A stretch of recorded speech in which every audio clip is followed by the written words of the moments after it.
Okay, एक बार देख लीजिए आप इसको। क्या ये bank rate policy, bank rate क्या होता है? What is the bank rate?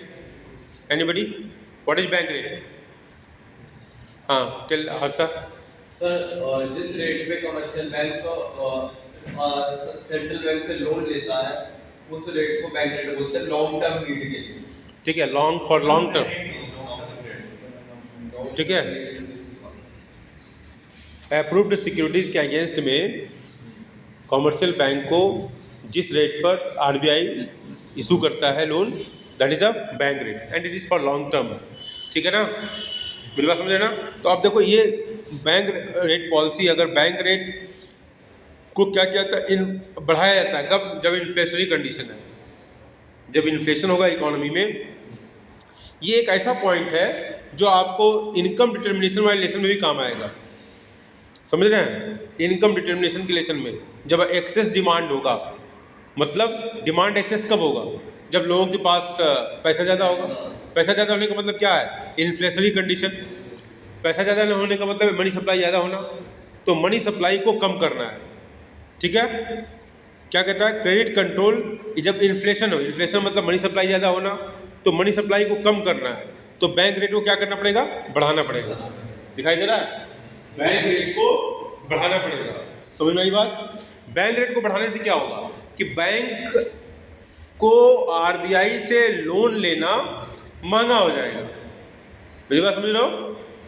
Bank rate के बढ़ने का मतलब क्या हुआ कि आरबीआई से जब कॉमर्शियल बैंक जाएगा लोन लेने के लिए तो उसको कॉस्टली पड़ेगा। जब कॉस्टली लोन लेगा तो लोन भी कॉस्टली देगा किसी को। बोलो भाई, समझ में आ रही मेरी बात? राजेंद्र नहीं, यू गॉट माय पॉइंट?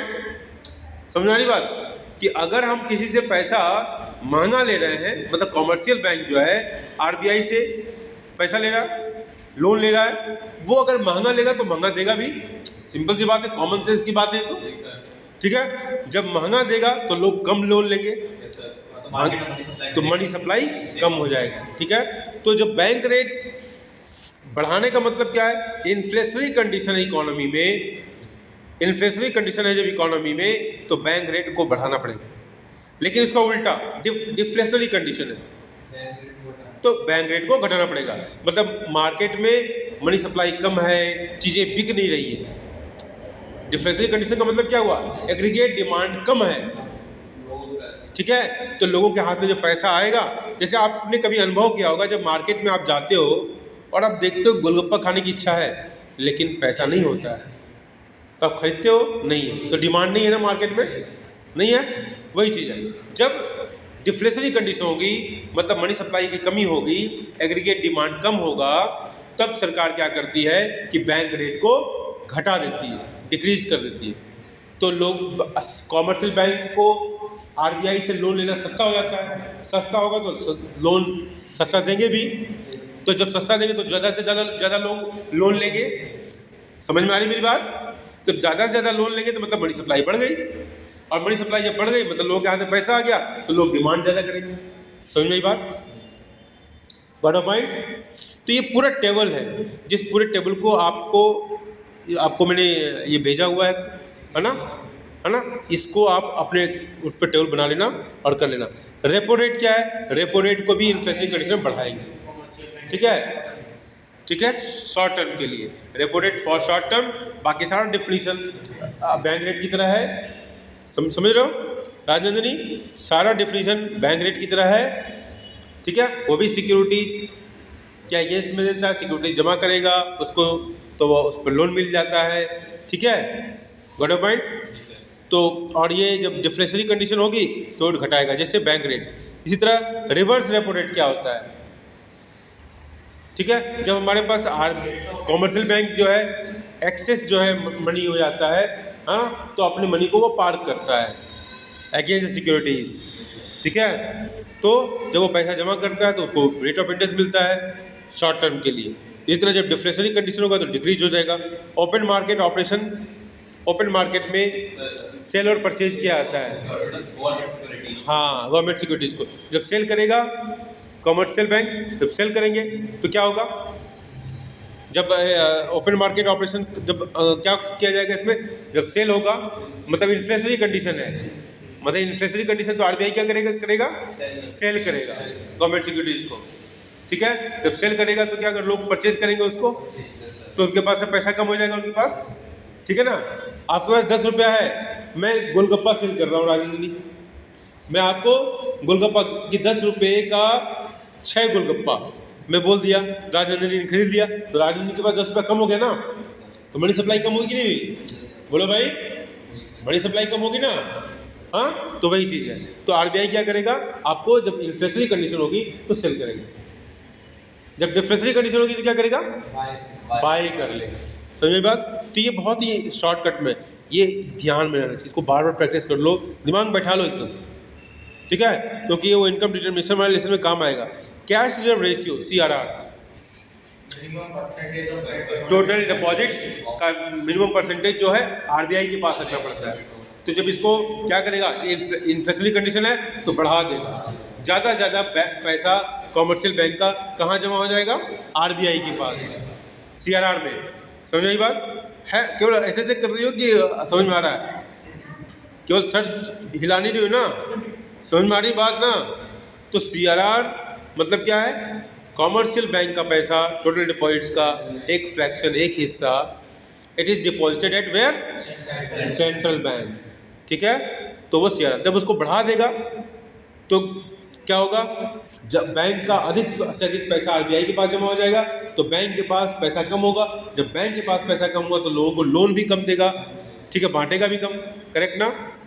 तो मनी सप्लाई क्या हो गया, घट जाएगा, और इसका उल्टा क्या हो जाएगा, डिफ्लेशनरी कंडीशन है। डिफ्लेशनरी कंडीशन देख लो हमारी, तो क्या देखो बोर्ड पर देखो, ये डिफ्लेशनरी कंडीशन, डिफ्लेशनरी कंडीशन है ना, और ये डिफ्लेशनरी कंडीशन, ठीक है ना, दोनों क्रेडिट कंट्रोल का हिस्सा है। समझ में आ रहा है राजनंदनी, समझ में आ रहा है बेटा, हाँ। केवल यस करती हो फिर दोबारा पूछ देती हो वही बात 2 दिन बाद, है ना, ऐसा मत करो, है ना, पूछना मना नहीं है ना, लेकिन जो चीज़ 4 बार एक ही चीज़ को पढ़ाएंगे तो मुझे गड़बड़ हो जाता है ना बेटा, नहीं समझ में आया तो उसी से पूछ लो, है ना, क्योंकि इसी में एफर्ट बराबर लग जाए ना। सुबह शाम तक मैं आता हूँ इसी चक्कर में।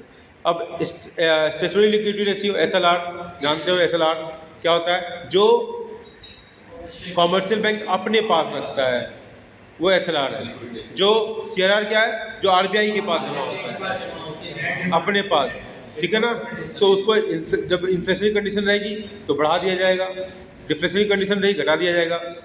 मार्जिन रिक्वायरमेंट बताया था ना, हाउसिंग लोन का एग्जांपल देते समय बताया था मार्जिन रिक्वायरमेंट, ठीक है।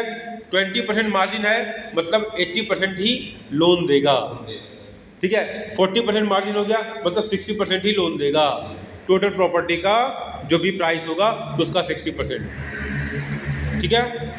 जब 40% मार्जिन होगा तो समझ में आ रही बात आदित्य, समझ में आ रहा है बेटा, केवल सर मत हिलाना बेटा, समझ में आ रहा है कि नहीं आ रहा, नहीं आ रहा है, फिर दोबारा बोल रहा हूँ, ध्यान सुनो। मैं कह रहा हूँ कि अगर आरबीआई ने, हम क्या पढ़ रहे हैं, क्रेडिट कंट्रोल मार्जिन रिक्वायरमेंट्स, मैं ये कह रहा हूँ कि अगर आरबीआई ने 20% मार्जिन रखा, ठीक है, तो मार्जिन क्या होता है, जो लोन ऑफर किया जा रहा है, ठीक है, और प्रॉपर्टी की जो कीमत है दोनों के बीच का डिफरेंस, ठीक है, वो कोलेक्टर होना चाहिए, ठीक है। दोनों के बीच का डिफरेंस, प्रॉपर्टी की कीमत मान लो 35 लाख है, ठीक है, और बैंक जो लोन ऑफर कर रहा है, दोनों के बीच में डिफरेंस, तो बैंक क्या करता है, अगर 20% मार्जिन रखा तो प्रॉपर्टी की कीमत मान लो कि 35 लाख है, ठीक है, 20% मार्जिन है, तो बैंक कितना लोन देगा, प्रॉपर्टी की कीमत का 80%, 20% मार्जिन हो गया, ठीक है, 80% देगा, 35 लाख का 80% कितना हुआ, लगभग 26 लाख के आसपास, समझ में आया। अब देखो 20% मार्जिन की जगह अब कर दिया 40% मार्जिन, कितने का लोन देगा, 60%, तो 35 लाख का 60%, ठीक है ना, तो 18 लाख के आसपास कुछ भी होगा, मतलब मैं कैलकुलेट नहीं कर रहा हूँ, ओरली बोल रहा हूँ, तो घट गया ना, लोन कब मिलेगा, तो वही बोल रहा है कि अगर मार्जिन रिक्वायरमेंट जब इन्फ्लेशनरी कंडीशन होगा तो लोगों को कम लोन देना है तो मार्जिन रिक्वायरमेंट बढ़ा देगा, मतलब 20 से 40 कर देगा, और जब डिफ्लेशनरी है ज़्यादा से ज़्यादा लोगों को लोन देना है तो कम कर देगा। समझ में आया? जो भी कैलकुलेट थोड़ी कर रहा हूँ मैं, लमसम एक अमाउंट बता रहा हूँ, ठीक है? समझ में आई बात? समझ वाली बात? ठीक है। तो मार्जिन रिक्वायरमेंट क्या होता है? मार्जिन रिक्वायरमेंट एक बार देख लो, मार्जिन रिक्वायरमेंट क्या है? It is the difference between the amount of loan and market value of the security offered by the borrowers against the loan. ठीक है, जितना लोन ऑफर कर रहा है और जो सिक्योरिटी है, 35 लाख की प्रॉपर्टी 26 लाख लोन दे रहा है, तो बीच का जो डिफरेंस है वही मार्जिन। मैंने एग्जांपल तरीके से समझाया आपको कि 20% अगर मान लो मार्जिन है तो 80% लोन मिलेगा। सामान्य भाषा में समझने का तरीका है। 40% मार्जिन है तो 60% लोन मिलेगा। ठीक है, समझ में आई बात? तो इसको याद रखना कि मार्जिन होता क्या है, तो it is difference between the amount of loan and the market value of the security offered by the borrowers against the loan. Margin requirements are increased during inflation and decrease during deflation. Rajnandini, समझ में आ रहा बेटा? ठीक है।